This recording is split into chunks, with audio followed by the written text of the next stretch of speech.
A ver, ¿cómo se reconstruye un sistema monetario mundial desde cero después de un conflicto devastador?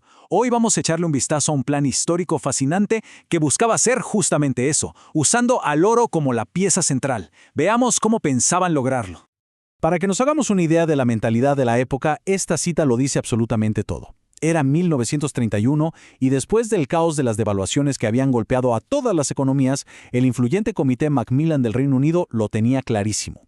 La estabilidad mundial dependía de volver a algo que ya conocían, algo confiable, el patrón oro. No era como una opción más, para ellos era el único punto de partida lógico para la reconstrucción. Y esa es la gran pregunta que este plan intentaba responder. No se trataba solo de decir, listo, volvamos al oro. No. El tema era diseñar con mucho cuidado qué tipo de patrón oro se necesitaba y sobre todo, cómo ponerlo en práctica. Esta era la pregunta clave para los arquitectos económicos de aquel entonces. Bueno, antes de empezar a construir una casa, primero hay que poner los cimientos, ¿no? Pues este plan empezaba justo por ahí, estableciendo las reglas fundamentales que cualquier país tendría que seguir antes de poder sumarse a este nuevo sistema global. Y ojo, que estos no eran simples sugerencias.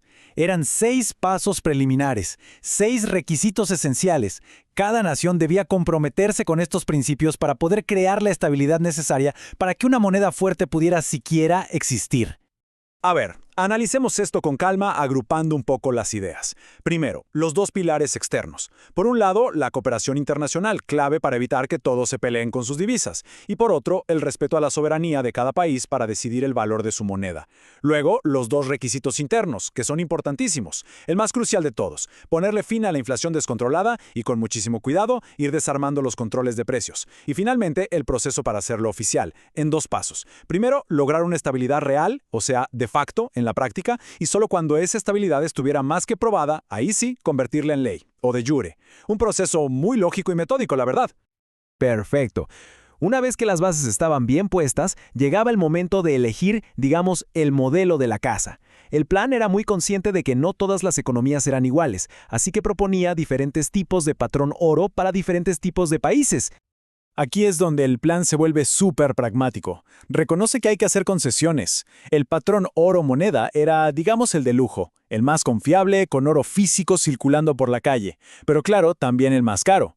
Por eso era ideal para las naciones más ricas. En el otro extremo, el patrón oro cambio era el más económico. Le permitía a las naciones más pobres atar su moneda al oro sin tener que juntar montañas de reservas físicas.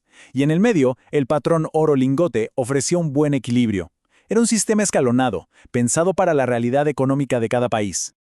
Y esta idea de verdad es brillante, porque convertía todo el sistema en una especie de termostato para la economía global del oro. A ver, ¿había demasiada demanda de oro y riesgo de deflación? Bueno, se podía animar a los países a usar patrones más económicos para liberar un poco de metal. ¿Que había un exceso de oro y riesgo de inflación? Se les podía incentivar a pasarse al patrón oro moneda para que absorbieran ese excedente. ¡Increíble! Muy bien, ya con la estructura elegida, el plan pasaba a detallar las reglas del juego. O sea, el manual de operaciones que haría que todo el sistema funcionara como un reloj en el día a día. La palabra clave aquí es libertad. Para que el sistema funcionara, el oro tenía que poder moverse tan libremente como cualquier otra mercancía, sin restricciones, sin trabas, sin aranceles. Y además, se necesitaba un comercio internacional abierto, porque si se ponen barreras comerciales, se obstaculiza el flujo natural del dinero y de los bienes. Y aquí vamos a derribar un mito muy extendido. Se solía pensar que el oro solo se mandaba de un país a otro para saldar deudas, pero la realidad económica es mucho más simple.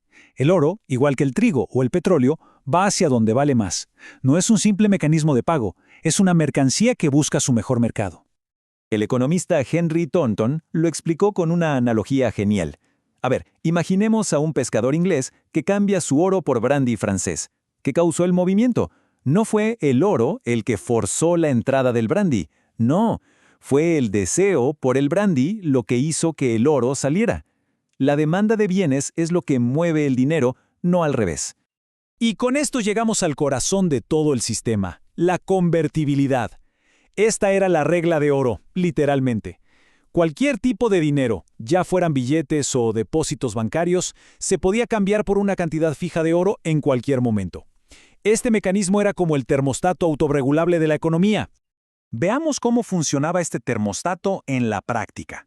Si un gobierno imprimía demasiado dinero, los precios, lógicamente, empezaban a subir. La gente, al ver que su dinero valía menos, ¿qué hacía? Lo cambiaba por oro, que mantenía su valor. Esto obligaba al banco a sacar de circulación el exceso de billetes, reduciendo la cantidad de dinero y devolviendo la estabilidad a los precios. Un ciclo de retroalimentación automático y, la verdad, muy elegante. Finalmente, el plan pasaba de la escala de un solo país a la escala global. Proponía las instituciones que hacían falta para coordinar y supervisar todo el sistema a nivel internacional. Aquí, la lección de la historia era clarísima. Cuando los políticos controlan la maquinita de imprimir dinero para financiar sus gastos, el resultado casi siempre es el mismo: inflación y colapso. Por eso, este plan insistía en que la autoridad monetaria de cada país, su banco central, tenía que ser independiente de la presión política. Y para unirlo todo, la pieza final: un banco internacional. Pero ojo, no se trataba de un banco para prestarle dinero a los gobiernos, sino para que actuara como un banco central para los bancos centrales. Un centro neurálgico que coordinara a todos los jugadores del sistema.